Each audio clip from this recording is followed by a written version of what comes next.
Hello everyone, कैसे हो आप। आज अपन स्टार्ट कर रहे हैं चैप्टर 2 का next part, development of male gametophyte. जैसे प्रीवियस से जो लेक्चर था उसमें अपन ने मेल गेमेटोफाइट की स्ट्रक्चर कैसी होती है उसके बारे में डिटेल स्टडी कर ली थी। अब देखिए डेवलपमेंट देखते हैं तो अपन पढ़ चुके हैं कि मेल गेमेटोफाइट जो होता है उसकी फर्स्ट सेल जो होती है वो माइक्रोस्पोर होती है। माइक्रोस्पोर का फॉर्मेशन किससे होता है?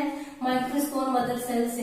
ये अपन पढ़ चुके हैं। माइक्रोस्पोर मदर सेल जो है इसमें मेयोसिस डिवीजन होता है और मेयोसिस डिवीजन के रिजल्टेड हैप्लोइड माइक्रोस्पोर का फॉर्मेशन होता है।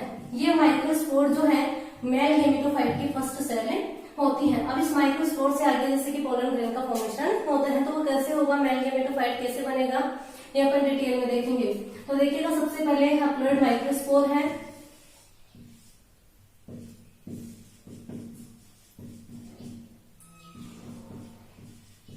इस माइक्रोस्पोर पे डिपोजिशन होता है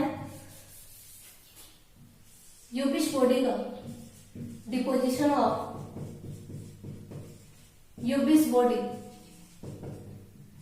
यूबिस बॉडी बोले तो स्पोरोकोलोनिन, यानी कि माइक्रोस्पोर पे स्पोरोकोलोनिन का फॉर्मेशन होता है जिससे प्री मेच्योर पोलन ग्रेन बनता है। फिर प्री मेच्योर से बाद में बनता है मेच्योर पोलन ग्रेन। तो ये माइक्रोस्पोर होगा। इसके बाहर की ओर इंटाइन और सबसे आउटर मोस्ट लेयर जो होती है उस एक्साइन का फॉर्मेशन होता है। तो सबसे बाहर वाले को बोल देंगे एक्साइन और अंदर वाली जो होती है वो होती है इंटाइन। एक्साइन जो होती है इसमें जगह जगह पे जर्म पोर प्रेजेंट होते हैं। 1 से लेकर के 3 तक जर्म पोर होते हैं। मोस्टली जो मोनोकोट प्लांट होते हैं उनमें जर्म पोर का नंबर जो होता है 1 होता है, जबकि जो डाइकोट प्लांट होते हैं उनमें जर्म पोर का नंबर जो है 2 होता है, 3 होता है। एक्साइन पे एक स्पेसिफिक सब्सटेंसेस का डिपोजिशन होता है जिसे बोलते हैं स्पोरोकोलोनिन। स्पोरोकोलोनिन जो है नेचर में सबसे हार्डेस्ट सब्सटेंसेस होता है। तो ये एक्साइन हो जाएगी।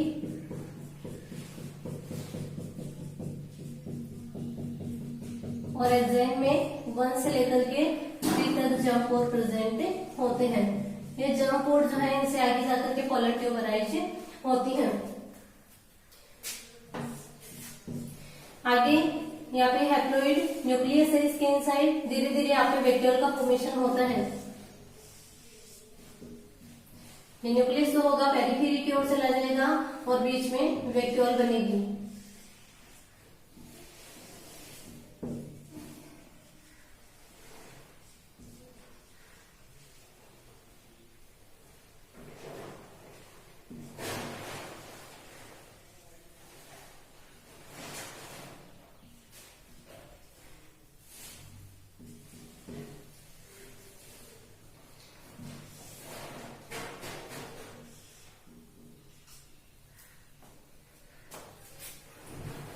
जैसे ही वैक्यूल का फॉर्मेशन हो जाएगा, वैक्यूल फॉर्मेशन होने के बाद में इसका न्यूक्लियस जो है वो डिवाइड होकर के 2 न्यूक्लियस बनाता है। एक स्मॉल जनरेटिव न्यूक्लियस और दूसरा होता है large vegetative nucleus. Small generative nucleus जो होता है वो पेरिफेरी की ओर होता है, जबकि जो लार्ज वेजिटेटिव न्यूक्लियस होता है वो सेल के सेंटर की ओर होता है।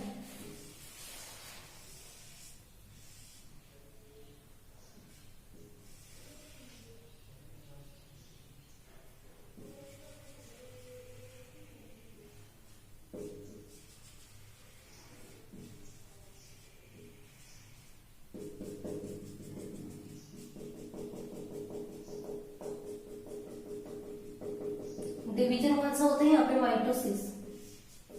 माइटोसिस डिवीजन के रिजल्टेड एक न्यूक्लियस में डिवीजन होने से 2 न्यूक्लियस बनेंगे। स्मॉल जो न्यूक्लियस बनेगा उसे जनरेटिव न्यूक्लियस बोलेंगे और जो लार्ज न्यूक्लियस होता है उसे vegetative nucleus. Small generative nucleus जो होता है वो पेरिफेरी की ओर होगा, जनरेटिव न्यूक्लियस, और जो लार्ज वाला है वो हो जाएगा वेजिटेटिव न्यूक्लियस जो कि सेंटर की ओर होगा।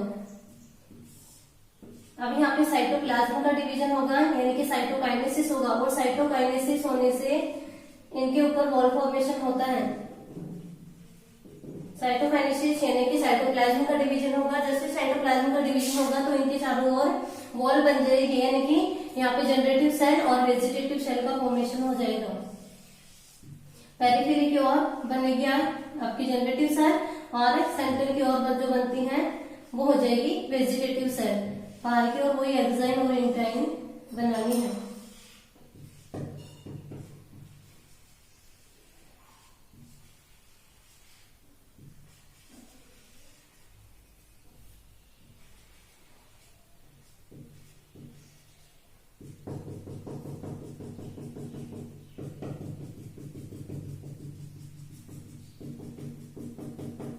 इस स्टेज में पोलन ग्रेन जो होता है 2 सेल स्टेज में होता है। एक जनरेटिव सेल है, दूसरी जो है वो वेजिटेटिव सेल है, यानी कि 2 सेल स्टेज। मोस्टली जो एंजियोस्पर्म प्लांट होते हैं 60% एंजियोस्पर्म प्लांट जो है उनमें जो पॉलिनेशन होता है वो इसी 2 सेल स्टेज में कंप्लीटेड होता है। इन 60% angiosperm plant pollination takes place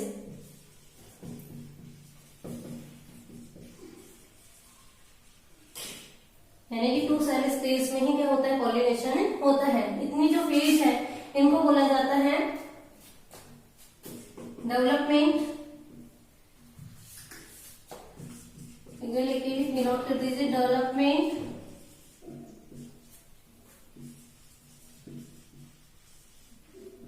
of male gametophyte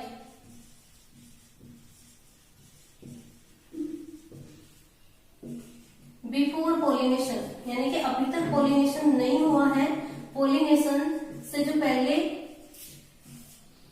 किस स्टेजेस है उन्हीं में क्या हो रहा है, मेल गैमेटोफाइट का डेवलपमेंट हो रहा है। तो इन स्टेजेस को बोला जाता है development of male gametophyte before pollination. Pollination से पहले का डेवलपमेंट है। तो मोस्टली 60% एंजियोस्पर्म प्लांट होते हैं, उनमें 2 सेल स्टेज में ही क्या होता है, डेवलपमेंट हो जाता है मेल गैमेटोफाइट का। देखिएगा यहाँ पे पॉलिनेशन क्या है, आप नेक्स्ट चैप्टर में इसको डिटेल से पढ़ेंगे। तो पॉलिनेशन क्या होता है कि मेल जो है, मेल फ्लावर के स्टेमन से पोलन ग्रेन का फीमेल फ्लावर के स्टिग्मा तक ट्रांसफर होने की जो प्रोसेस होती है उस प्रोसेस को बोला जाता है पॉलिनेशन। तो ये तो हुआ है बिफोर पॉलिनेशन डेवलपमेंट। नेक्स्ट जो फेज है वो होगी development of male gametophyte after pollination, यानी कि पॉलिनेशन के बाद जो है, ये वाली नोट कर लेना। देखिएगा बाद की जो फेजेस है उनमें कैसे डेवलपमेंट होता है। Development of male gametophyte after pollination. After pollination, after pollination क्या होगा, अपने पास 2 सेल बन चुकी हैं, एक जनरेटिव सेल और एक लार्ज वेजिटेटिव सेल। यहाँ पे इसे डिनोट कर दीजिए, पेरिफेरी की ओर होती है अपनी जनरेटिव सेल और ये है वेजिटेटिव सेल का न्यूक्लियस, बाहर की ओर वही एक्साइन और इंटाइन।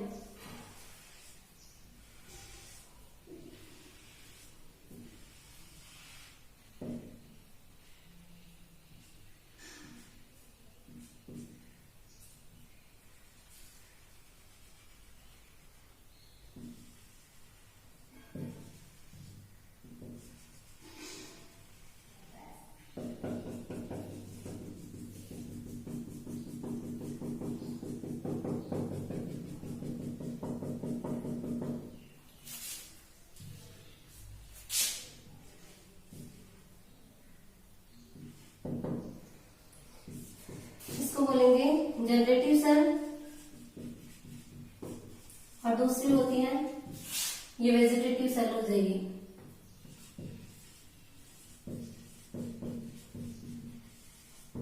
वेजिटेटिव सेल होगी डेवलपमेंट किसके बारे में हो रहा है, after pollination. After pollination pollen grain जो है कहाँ पे चला जाता है, स्टिग्मा पे। अब धीरे धीरे क्या होगा, यहाँ की जो जनरेटिव सेल है वो वॉल से अलग होगी और वॉल से अलग ही सेपरेट होकर के जो वेजिटेटिव सेल है उसके न्यूक्लियस की ओर मूव करती है। जनरेटिव सेल यहाँ से सेपरेट हो जाएगी और जैसे वेजिटेटिव सेल के न्यूक्लियस के पास है आ जाएगी।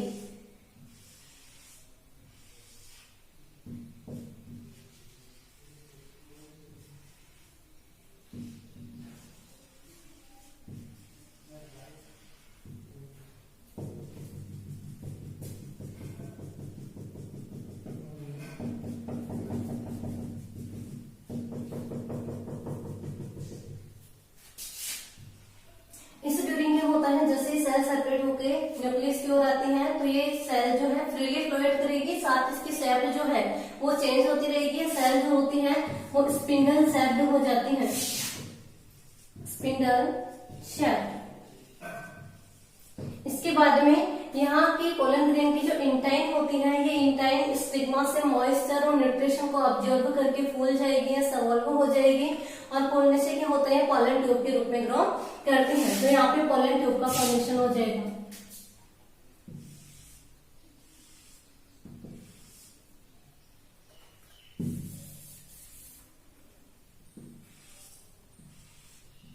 ऐसे पोलन ट्यूब के रूप में ग्रो करेगी।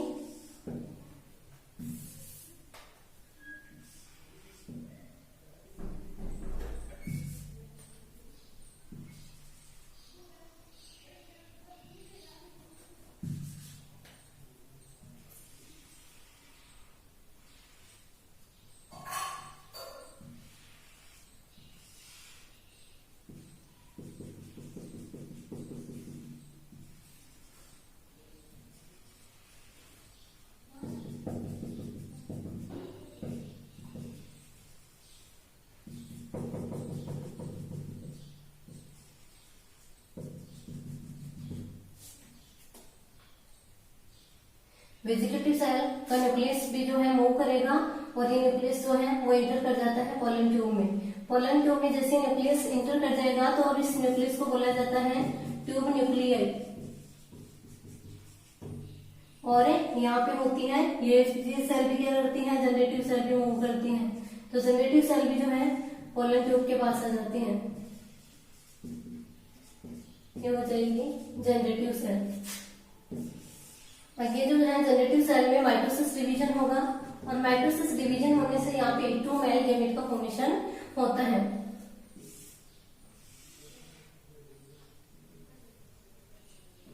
सेल होगी, यहाँ से पोलन ट्यूब अराइज हो रही है इंटाइन से, ये पोलन ट्यूब हो जाएगी।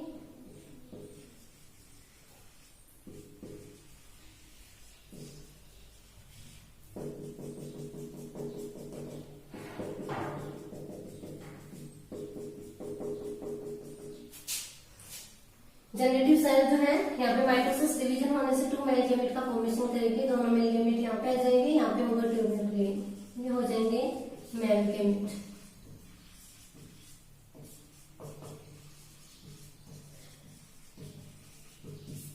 ये हो जाएगा ट्यूब न्यूक्लियाई। इस स्टेज में जो गैमेटोफाइट होता है इसको बोला जाता है मैच्योर गैमेटोफाइट।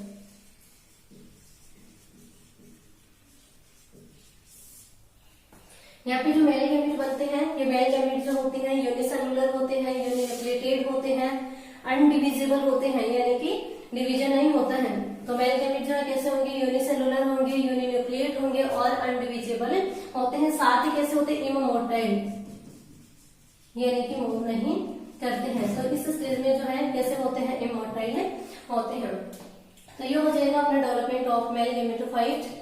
तो डेवलपमेंट और मेल गैमेटोफाइट जो अपन ने 2 स्टेज में देखा, सबसे पहले देखा बिफोर पॉलिनेशन और दूसरे स्टेज में देखा आफ्टर पॉलिनेशन। बिफोर पॉलिनेशन में क्या देखना, सबसे पहले माइक्रोस्पोर बताना। माइक्रोस्पोर हैप्लॉइड स्ट्रक्चर होती है, उस पर यूपी स्पोडी का डिपोजिशन होगा और यूपी स्पोडी का डिपोजिशन होने के बाद में पहले वहाँ पे न्यूक्लियस था हैप्लॉइड, साथ ही वैक्यूल का फॉर्मेशन होगा। वैक्यूल फॉर्मेशन होने के बाद में न्यूक्लियस में माइटोसिस डिवीजन होगा, जिससे 2 न्यूक्लियस बनेंगे। एक न्यूक्लियस जो था उसको बोलेंगे, जो लास्ट था वेजिटेटिव न्यूक्लियस, और जो स्मॉल होता है वो होता है जनरेटिव न्यूक्लियस।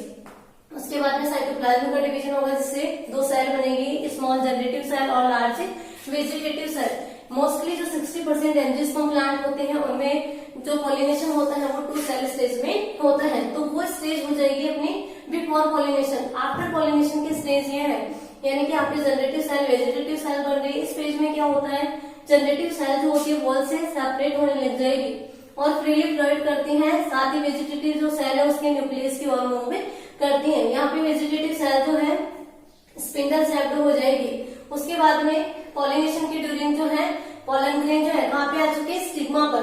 तो ये पोलन ग्रेन क्या करते हैं, स्टिग्मा से मॉइस्चर एंड न्यूट्रिशन को ऑब्जर्व करेंगे, जिससे क्या होगा, यहाँ की जो इंटाइन है वो फूल करके पोलन ट्यूब के रूप में ग्रो करती है। तो इससे पोलन ट्यूब बन जाएगी। वेजिटेटिव सेल का न्यूक्लियस जो है वो पोलन ट्यूब में इंटर कर जाएगा और इस स्टेज में इस न्यूक्लियस को क्या बोला जाता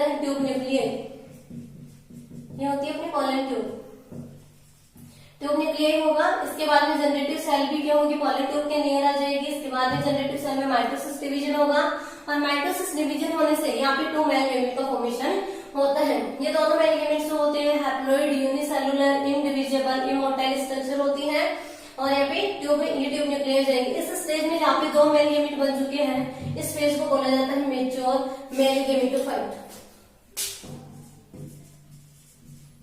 तो ये हो जाएगा अपना डेवलपमेंट ऑफ मेल गैमेटोफाइट। इसके बाद में नेक्स्ट देखते हैं अपन, नेक्स्ट टॉपिक है अपना structure of pollen grain. Pollen grain की स्ट्रक्चर जो है कैसी होती है, तो देखिएगा पोलन ग्रेन जो है वो कैसे स्ट्रक्चर होती है, हैप्लॉइड स्ट्रक्चर होती है। साथ ही पोलन ग्रेन जो है किसको रिप्रेजेंट करते हैं, मेल गैमेटोफाइट को,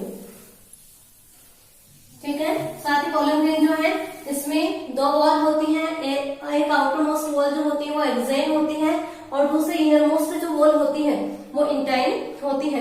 एक्साइन जो है, एक्साइन की बात करें, पहले इसका डायग्राम डिनोट कर लेते हैं। सबसे पहले सेल है, ये न्यूक्लियस पेरिफेरी की ओर क्या होता है, जनरेटिव सेल होती है और सेंटर की ओर लार्ज जो होती है वो वेजिटेटिव सेल होती है। साथ ही यहाँ पे वैक्यूल्स प्रेजेंट होती है। इंटाइन होगी, बाहर की ओर जो है एक्साइन प्रेजेंट होती है। एक्साइन जो है इस पे हार्ड डिस्क सबस्टेंसेस का डिपोजिशन होता है जिसको अपन बायोलॉजिकली, फिजिकली, केमिकली कैसे भी डिस्ट्रॉय नहीं कर सकते, यानी कि सबसे हार्ड डिस्क सबस्टेंसेस होता है।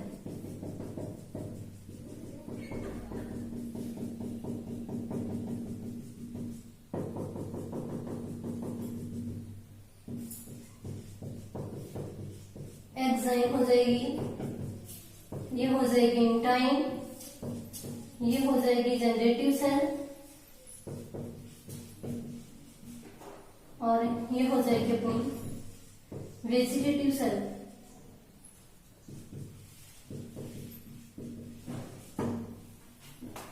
ये है यहाँ पे जर्म पोस्ट।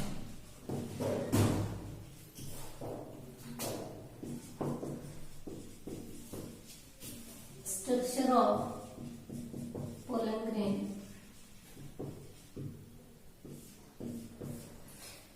पोलन ग्रेन की स्ट्रक्चर जो है टिपिकली ऐसे होती है, स्फेरिकल होती है। पोलन ग्रेन हैप्लॉइड स्ट्रक्चर होती है जो इसको रिप्रेजेंट करती है, मेल गैमेटोफाइट को रिप्रेजेंट करती है। इसमें 2 वॉल होती है, बाहर की ओर एक्साइन होती है, अंदर की ओर इंटाइन होती है। सबसे फर्स्ट बात करें पर एक्साइन की, एक्साइन जो होती है वो पोलन ग्रेन के आउटर मोस्ट लेयर होती है जिसपे एक हार्ड डिस्क सबस्टेंसेस का डिपोजिशन होता है जिसे बोलते हैं स्पोरोपोलानिन। स्पोरोपोलानिन को बायोलॉजिकली, फिजिकली डिस्ट्रॉय नहीं किया जा सकता है। साथ ही एक्साइन जो होती है स्पोरोपोलानिन की डिपोजिशन की वजह से कैसी होती है, रफ होती है। एक्साइन हो गया, उसके बाद में साथ ही एक्साइन में खास बात और है कि यहाँ पे जर्म पोर प्रेजेंट होते हैं। जर्म पोर कितने होते हैं, 1 to 3 तक होते हैं। मोनोकोट जो प्लांट होते हैं, मोनोकोट प्लांट में जर्म पोर का नंबर जो है, मोनोकोट में जर्म पोर जो होता है 1 होता है, जबकि जो डाइकोट प्लांट होते हैं उनमें जर्म पोर का नंबर जो है 3 होता है, यानी कि 1 to 3 तक जर्म पोर प्रेजेंट होते हैं। इसके बाद में आती है इंटाइन। इंटाइन जो होती है पोलन ग्रेन की इनर मोस्ट लेयर होती है। इंटाइन जो है ये पैक्टिन और सेलुलोज से फॉर्म होती है। साथ ही ये थिन वॉल वाली जो है लेयर होती है। इंटाइन का फंक्शन क्या होता है कि ये स्टिग्मा से मॉइस्चर और न्यूट्रिशन को अब्जॉर्ब करके पोलन ट्यूब अराइज करती है, यानी कि इससे पोलन ट्यूब बनती है। तो एक्साइन की बात होगी, इंटाइन की बात होगी। साथ ही यहाँ पे स्मॉल जो सेल होती है जनरेटिव होती है, लार्ज जो होती है वेजिटेटिव सेल होती है। अब जो जनरेटिव सेल होती है इसकी क्या खास बात होती है, जनरेटिव सेल का न्यूक्लियस जो है वो कैसा होता है, स्मॉल साइज का होता है। साथ ही इसमें साइटोप्लाज्म की अमाउंट भी क्या होती है, कम होती है। साइटोप्लाज्म की अमाउंट कम है तो इसमें आरएनए की अमाउंट भी क्या होती है, कम होती है। जनरेटिव सेल में डिवीजन होने से 2 मेल गैमेट का फॉर्मेशन होता है। फिर नेक्स्ट है अपनी वेजिटेटिव सेल। तो वेजिटेटिव सेल जो है कैसी होती है, लार्ज साइज की होती है। इसका न्यूक्लियस भी लार्ज होता है, साइटोप्लाज्म की अमाउंट भी ज्यादा होती है, आरएनए की अमाउंट भी ज्यादा होती है। किसकी बजाय, जनरेटिव सेल की बजाय। साथ ही दोनों जो जनरेटिव सेल वेजिटेटिव सेल में डीएनए की अमाउंट जो है वो दोनों में सेम होती है। वेजिटेटिव सेल जो है इसकी शेप जो होती है इरेगुलर शेप होती है। जनरेटिव सेल की शेप की बात करें तो कैसी होती है, चेंजेबल होती है, यानी कि इसकी शेप जो है चेंज होती रहती है। तो ये होती है structure of pollen grain. Next आता है यहाँ पे पोलन किट। तो देखिएगा पोलन किट क्या होता है, मोस्टली ऐसे फ्लावर जो इंसेक्ट के द्वारा पोलिनेटेड होते हैं उनमें एक ऑयली लेयर प्रेजेंट होती है, उस ऑयली लेयर को क्या बोलते हैं, पोलन किट। कैसे बोलेंगे पोलन किट, ऐसे फ्लावर जो इंसेक्ट के द्वारा पोलिनेटेड होते हैं उनमें एक ऑयली लेयर प्रेजेंट होती है, उस ऑयली लेयर को क्या कहा जाता है, पोलन किट। इस पोलन किट की कुछ स्पेसिफिसिटी होती है, यानी कि इसमें स्पेसिफिक स्मेल होती है, स्पेसिफिक इसका कलर होता है, साथ ही इसमें स्टिकनेस नेचर होती है। फंक्शंस की बात करें पोलन किट की, तो इसके फंक्शन जो है, जैसे इसका स्पेसिफिक कलर बता रहे तो कलर क्या काम करता है, जो इंसेक्ट होते हैं उन्हें अट्रैक्ट करने का फंक्शन करता है। दूसरा है कि इसकी स्टिकनेस नेचर होने के कारण क्या करता है, ये इंसेक्ट की बॉडी पर इजीली स्टिक हो जाते हैं, यानी कि चिपक जाते हैं। और थर्ड जो है, ये पोलन किट जो होता है पोलन के अल्ट्रावायलेट रेज से प्रोटेक्शन करता है। तो ये तीन जो इसके फंक्शन हो जाएंगे। अब देखिएगा नेक्स्ट आते हैं कि यहाँ पे पोलन एलर्जी। देखिएगा पोलन एलर्जी क्या होती है, पोलन एलर्जी किसे बोलेंगे, यानी कि जो यहाँ पे मेल गैमेटोफाइट होता है, इस मेल गैमेटोफाइट के द्वारा स्पेसिफिक प्रोटीन का सेक्रेशन होता है, साथ ही जो पोलन यहाँ पे एंथर की स्ट्रक्चर में अपन ने टेपिटम पढ़ा था, तो वो टेपिटम ये एग्जाइम की जो एम्प्टी स्पेस होते हैं उनमें डिपोजिटेड होते हैं, और जैसे ही इनको एनवायरमेंट से मॉइस्चर मिलती है तो उस मॉइस्चर को एब्जॉर्ब करते हैं और ये एनवायरमेंट में स्प्रेड हो जाते हैं, जिससे ह्यूमन में जैसे कि फीवर है, एलर्जी आदि को कॉज करते हैं। तो इसे बोलते हैं पोलन एलर्जी। किसे बोलेंगे, मेल गैमेटोफाइट के द्वारा सेक्रेटेड प्रोटीन और टेपिटम जो है वो एग्जाइम की एम्प्टी स्पेस में स्टोर्ड होते हैं। ये एनवायरमेंट से मॉइस्चर को एब्जॉर्ब करेंगे और मॉइस्चर को एब्जॉर्ब करने के बाद में क्या होते हैं, यहाँ से स्प्रेड हो जाते हैं और स्प्रेड होकर के ह्यूमन में एलर्जी, फीवर आदि को कॉज करते हैं, जिसे क्या बोला जाता है, पोलन एलर्जी। इसके बाद में नेक्स्ट आता है अपना structure and development of female gametophyte.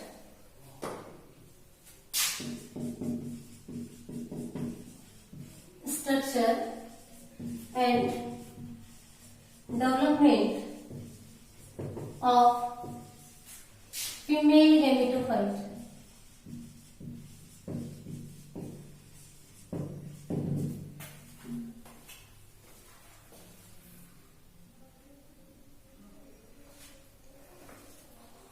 Structure and development of female gametophyte को देखने से पहले अपन यहाँ पे देखेंगे फीमेल रिप्रोडक्टिव ऑर्गन। जैसे कि अपन ने पहले मेल गैमेटोफाइट में पढ़ा था मेल रिप्रोडक्टिव ऑर्गन, तो पहले यहाँ पे बात करेंगे अपन किसकी, फीमेल रिप्रोडक्टिव ऑर्गन की। तो देखिएगा जो एंजियोस्पर्म प्लांट होती है उनका फीमेल रिप्रोडक्टिव ऑर्गन जो होता है उसे क्या बोलते हैं, गाइनोसियम। क्या बोला जाता है, गाइनोसियम। अपन ये फर्स्ट चैप्टर में भी डिस्कस कर चुके हैं। Gynoecium is also known as pistil. Gynoecium का दूसरा नाम जो है वो क्या है, पिस्टिल। गाइनोसियम की जो सिंगल यूनिट होती है इसे क्या बोला जाता है, कार्पल। ठीक है, अब गाइनोसियम में कार्पल के बेसिस पे भी अपन अलग अलग बता सकते हैं, मोनोकार्पेलरी कंडीशन और multi carpellary condition. Monocarpellary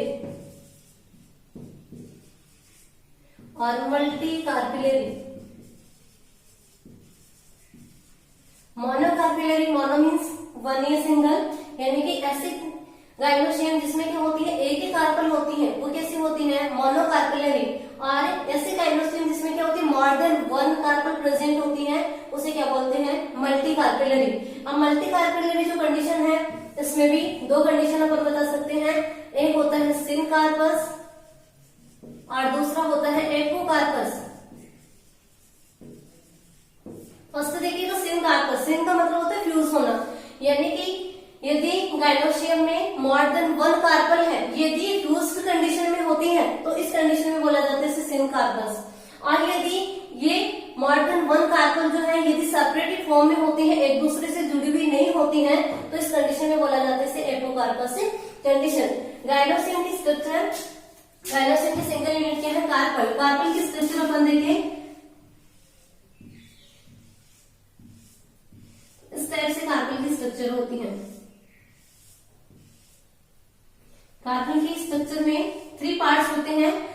upper most part जो कि पॉलिनेशन के ड्यूरिंग पॉलन ग्रेन्स को अचीव करता है या ग्रहण करता है या पॉलन ग्रेन के लिए लैंडिंग प्लेटफॉर्म का फंक्शन करता है, वो पार्ट होता है स्टिग्मा। इसके जस्ट नीचे की ओर एक ट्यूब लाइक सिलेंडर जैसे स्ट्रक्चर होती है, इस स्ट्रक्चर को बोला जाता है स्टाइल। स्टाइल का फंक्शन क्या होता है, देखिएगा जैसे यहाँ पे पॉलिनेशन होता है, पॉलन ग्रेन का जर्मिनेशन होगा, पॉलन ग्रेन के जर्मिनेशन से यहाँ पे पॉलन ट्यूब अराइज होती है। तो इस पॉलन ट्यूब को पाथ प्रोवाइड करने का फंक्शन जो है वो किसके द्वारा किया जाता है, स्टाइल के द्वारा, ठीक है। और सबसे नीचे की ओर स्टाइल का फूला हुआ पार्ट होता है, सबवोल्यूम पार्ट होता है, इस पार्ट को बोला जाता है ओवेरी।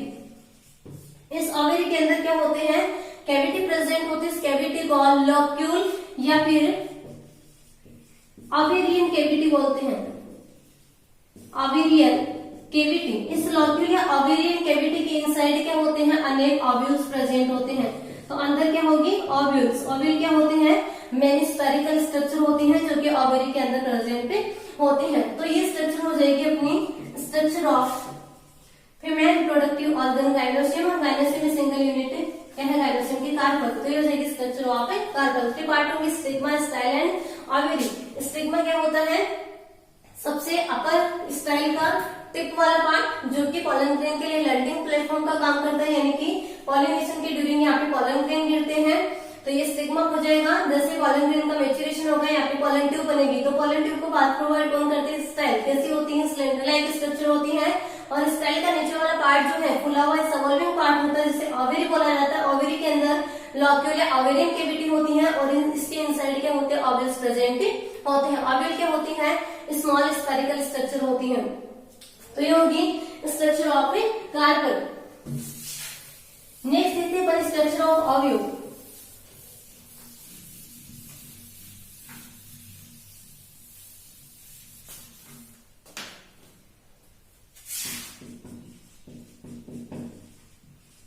स्ट्रक्चर ऑफ ओव्यूल, तो देखिएगा एंजियोस्पर्म प्लांट जो होते हैं, एंजियोस्पर्म प्लांट के ओव्यूल की स्ट्रक्चर वेरी कॉम्प्लेक्स होती है या वेरी कॉम्प्लिकेटेड स्ट्रक्चर होती है। इसकी शेप जो है कैसी होती है, ओवल शेप होती है। बनाएंगे कैसे,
तो ये है स्ट्रक्चर ऑफ ओव्यूल। इसके पार्ट्स को अपन डिस्कस करें तो सबसे पहले जैसे कि है फनिकल। तो फनिकल क्या होगा, देखिएगा प्रत्येक ओव्यूल जो होता है वो ओवेरी की जो इनर वॉल होती है उससे अटैच होता है। इस स्ट्रक्चर को क्या बोला जाता है?